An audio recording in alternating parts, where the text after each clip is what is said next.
All right, this is the review assignment for chapter 7, question number 6. We're solving. On all the solve ones, you're going to be switching forms. So what we have right now is base exponent form. So if I write b to the a equals x, okay, that's what we have, and we want to rewrite it in log form. So we do log, and then the little base goes here for log form. Log means find me the exponent, so the exponent goes here, and then the value x goes there. So for our particular one, I'm just going to switch forms.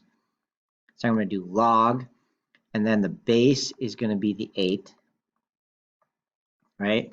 Log means find me the exponent, so the exponent goes here, 2x, and then the value for it goes here. Right now to find x, basically we have to divide by 2, but we need to be able to turn this into a number. So log base 8 of 4, basically you just can do log of 4 of a log of 8 on your calculator.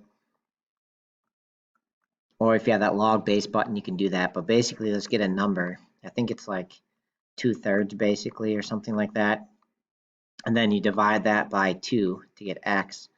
So you get 0.033333 equals x. So basically, I think 1/3 is our answer here. So the nearest hundredth, it would be 0.33. Okay, and that's pretty much it for solving, right? The only difference is like on 7 here, I'll give you kind of a preview, is you have to isolate this first, right? So before you were switch forms on this, you need to get that alone, and I'll leave that step to you. But anyways, that's the hint for 6.